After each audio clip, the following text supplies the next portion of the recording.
Welcome back to my mental health and crime channel. My name is Huda London. This is for educational purpose only. This is the case of the Idaho 4. May the victims rest in peace. Condolence to their families, and may the correct justice be served.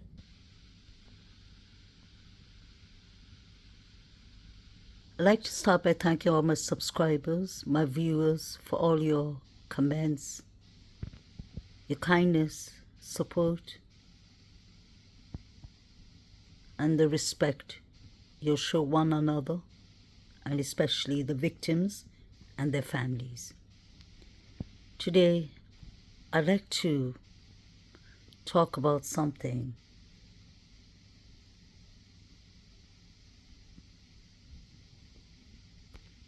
that many of my subscribers have been contacting me, sending me emails, writing in my comment channel, asking me the same thing. And that is if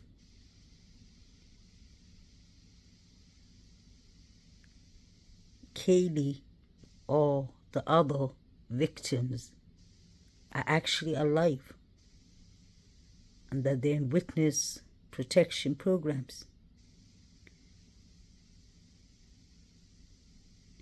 I can only give y'all my opinion.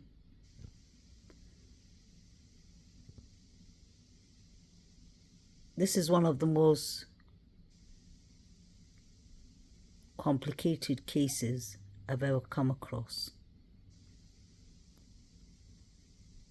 Especially the fact that everything is on a gag order makes it worse.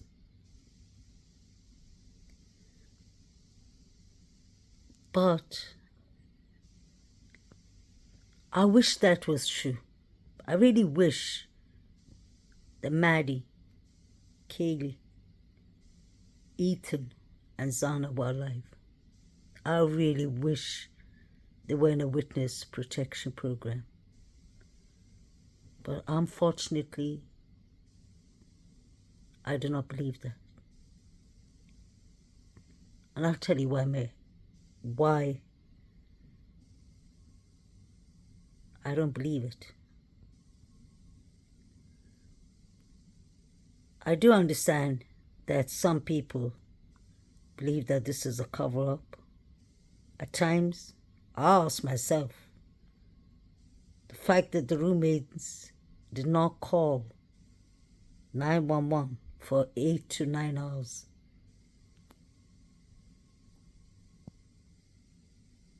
is what makes me believe that the roommates covered it up. The surviving roommates, allegedly in my opinion, and the frats, sororities, I believe this was something done by the college students, in my opinion. They could have covered up the timelines, their witness statements, if they're doing a teamwork. Because DM heard rummaging upstairs, allegedly. And it's leaked out from the grand jury in 2023 that she and Bethany Funk were texting each other. So if there's a cover-up, I believe there will be more a cover-up from the student side. That's why nobody in the university is talking. You can see the houses are so close to each other. People would have heard people fighting for their lives. People would have heard the dog barking. I find it interesting that Bethany Funk and Dylan Mortensen and Murphy, the dog, fortunately did not lose their lives. But why would somebody come and unalive 4 people and actually leave the witness that saw the man with the bushy eyebrows alive? That doesn't make sense. But the reason I don't believe that the 4 victims are alive is clear to see.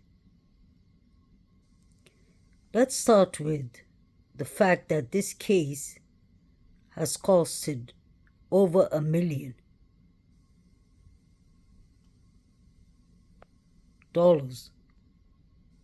A couple of millions. With all the investigations going on, this is a high priority case. So even if the witnesses are under witness protection program, and just say, I've heard some people saying Kaylee's in Puerto Rico. I'm sure her parents would have wished she was in Puerto Rico. We have to take to consideration and be mindful that these 4 victims have surviving families and friends that are still traumatized and will always be traumatized from what they have experienced.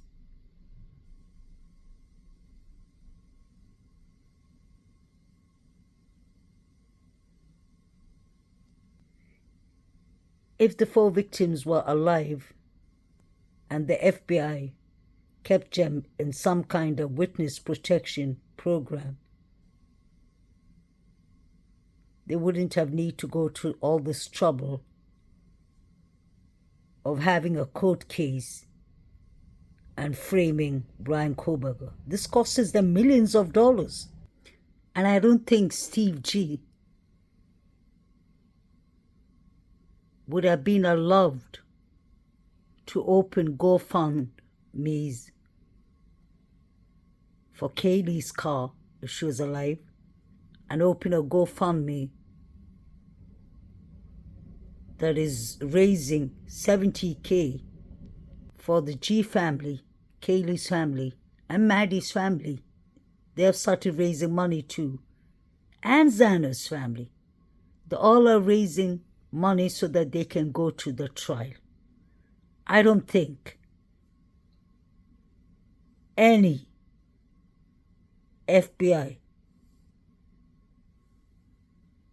agents or prosecutors or judges or police would go into all this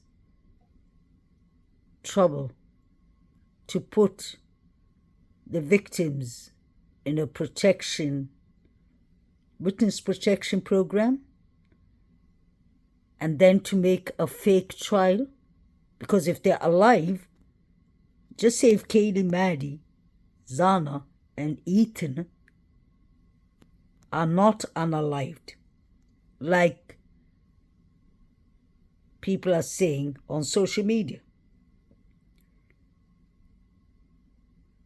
If they are alive, the FBI would have serious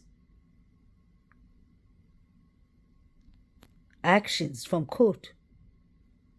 Because this is costing not only the reputation of Idaho, Moscow, and Boise and all of it, this is costing them literally money.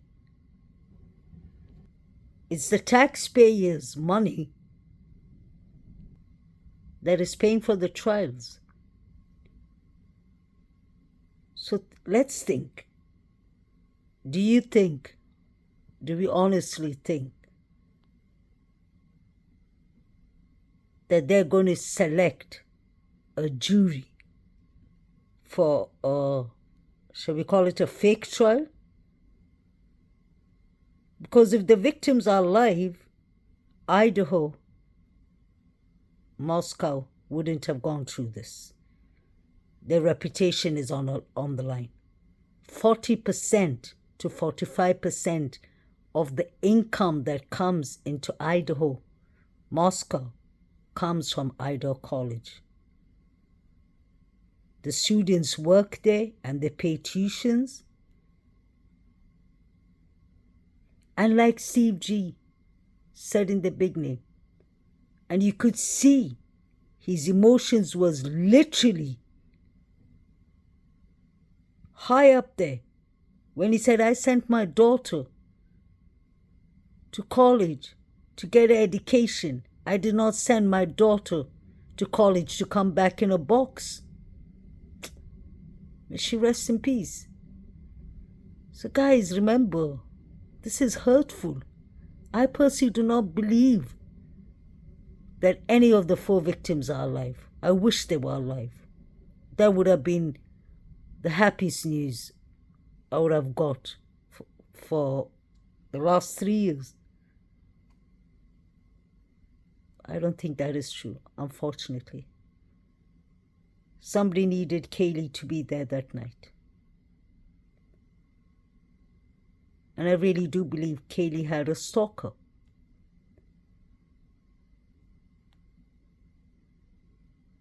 That's a dangerous thing with social media.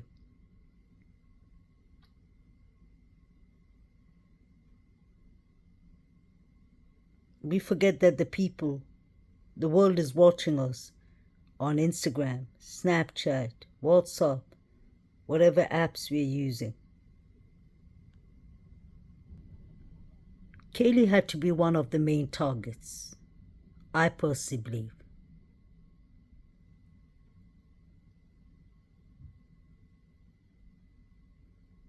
Why did this happen on the night Kaylee came back?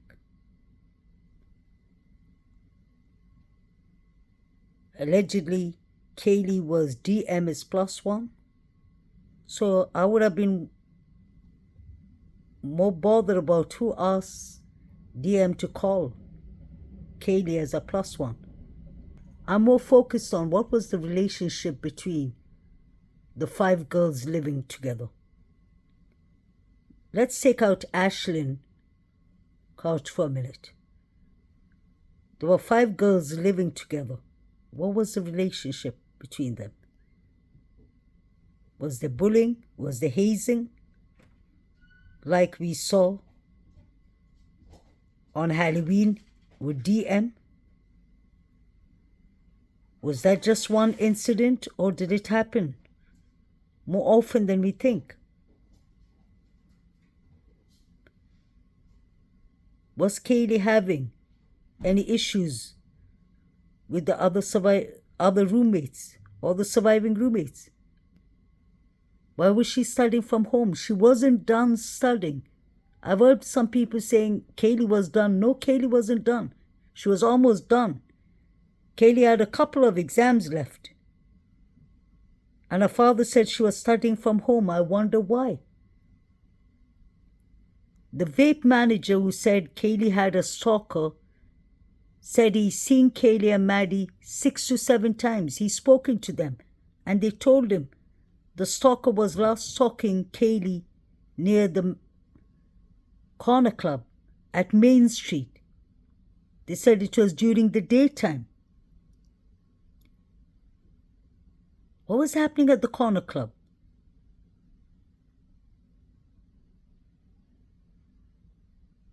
I wonder if this picture is taken at the corner club.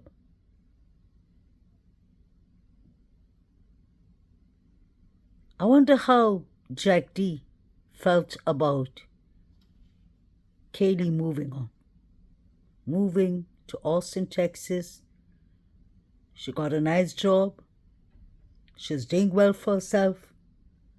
Got herself a nice ride. She bought herself a beautiful Jeep. And she's going to move with their dog.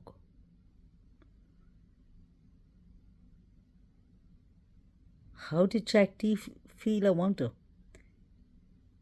The reason I always investigate Jack D is because there was a lot of talk about Jack D from the college in the beginning. Many people were saying it was Jack Showalter. Some were saying it was both the Jackson Davids. But Jack D interests me because the mayor of Idaho, Moscow, said it was a crime of passion. unless there was somebody else who was either in love with Kaylee, Maddie, or Zana. That could have been a crime of passion too. But we usually look at people who have an ex, because Kaylee and Jack D split up 2-3 weeks before the unalivings. Isn't that strange? That they split up 3 weeks before the unalivings, and Kaylee was studying at home the 3 weeks before the unalivings. Has this any connections to do with Jack D, or is this just a pure coincidence?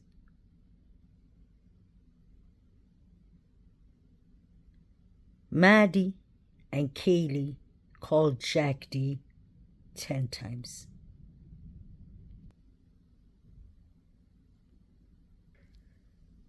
Guys, I wanted to show you something.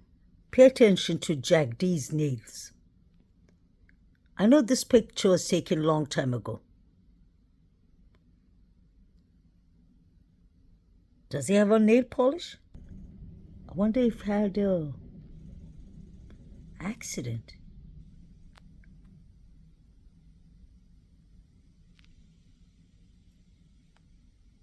So maybe Jack D, his fingers were injured way before this.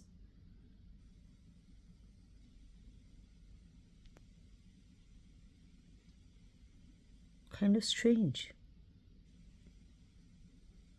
We know for a fact that Jack D is a professional axe thrower. He's a professional tennis player. She has a good hand grip.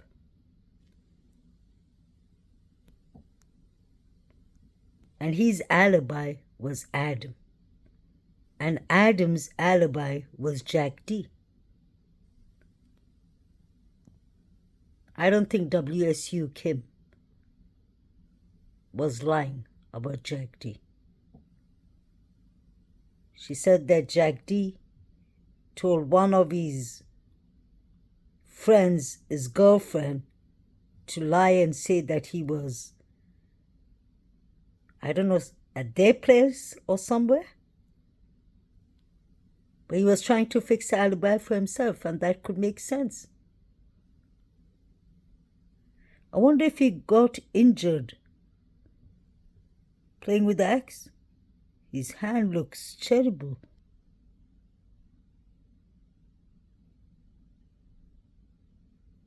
And what is surprising, more baffling actually, is why didn't Kaylee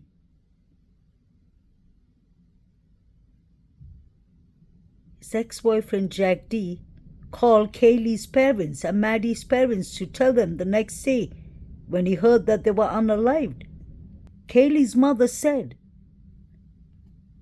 when somebody called her niece and told her that Kaylee was shot in a party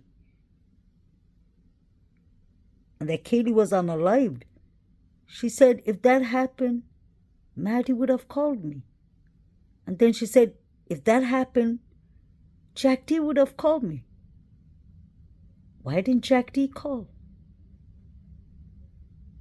Where was Jack D that night?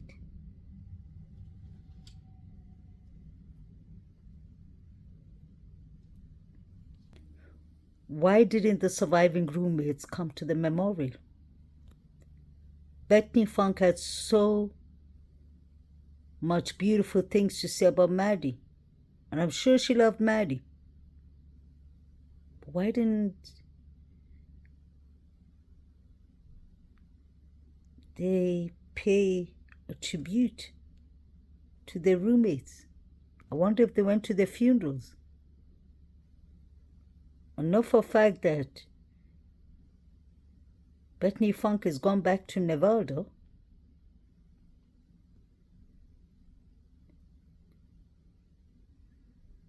And and she's actually gone on with her life. There's pictures of her outside celebrating on a weekend. And I'm sure life goes on. They have to live their lives. Life doesn't stop.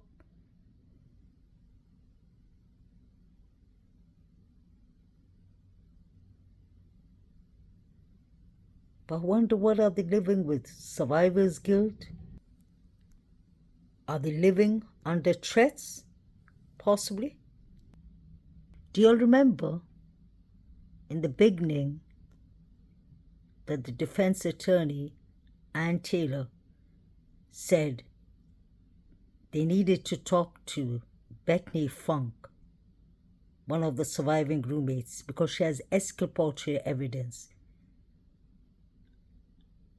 I remember it was said something like the evidence that Bethany Funk has is only unique for her. So basically, the way I understood it is both the surviving roommates were there, but they're more interested in what Bethany Funk has to say, maybe because they don't believe DM? Just guessing out loud? Or did Bethany Funk see something that DM didn't? Or do they know that DM is just lying? Or could it be possible that they know DM is involved,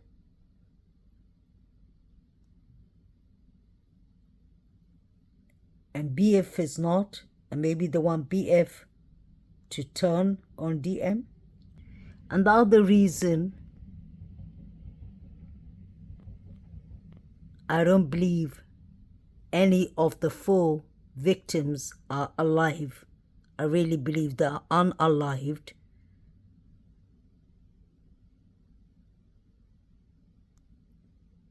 the main reason I believe they're unalived is, let's think clearly. You can't take someone to sentence them for a death sentence. They want to give Brian Christopher Kohlberger the death sentence, death penalty. Why would they do that if the victims are alive? This is a quadruple, guys. So with all the people going around and saying that the girls are under witness protection program, you can imagine what their families are going through, because they do watch social media, they watch YouTube. And that will traumatize them even more.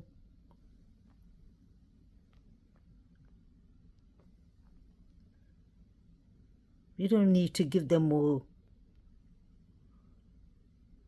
emotional damage than they're being through. Physical, mental, psychological, emotional damage this poor family and victims' families are suffering through is just heartbreaking. And that's why we want the correct justice. But I don't think the FBI or the government would waste millions of the taxpayers' money and call it a quadruple homicide and have a grand jury and now a jury and now the real trial will start. They wouldn't have done all that if these 4 victims are alive. They can't do that. But the surviving roommates know a lot. I want to know what happened at 2:53. That timing is really important because 2:53 MM, Maddie Morgan tries calling Bethany Funk. Bethany Funk doesn't pick up, and Bethany Funk doesn't call her back. Then there's silence for 58 minutes. And then DM creates a contact. Whose contact was she creating? And Bethany Funk, why didn't you answer Maddie Morgan? 2:53. I wonder if it was Maddie who was running down the steps. And maybe she was hurt and injured. So maybe it was her blood on the step railing. Maybe she tried to make it down to the first floor. It's heartbreaking. There has to be a reason why these two were quiet for 58 minutes. I believe that is when the last two victims, Maddie and Kaylee, were unalived, in my opinion. 2:55 is when you hear a female yelling, "Stop it, stop!" on the police body cam in Banfield. 2:53 to 3:12 is the 19-minute theory. We can thank 4chan for that. And it's not because 4chan only said it, because it did happen. If you count from 3:12 backwards, 90 minutes, you're at 2:53. That was when Maddie Morgan was calling BF. And 2:52 is when the last call was made from Kaylee's phone to Jack D. That's why Jack D is important.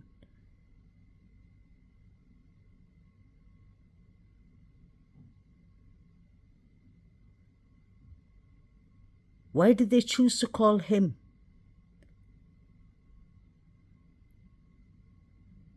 Did Kaylee and Maddie think they saw someone who looked like Jack D, maybe hiding behind the house or something?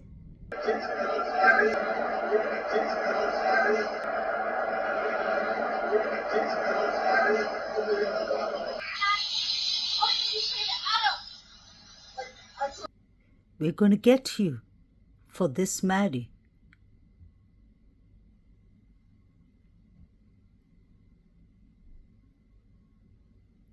If that is what Showalter said,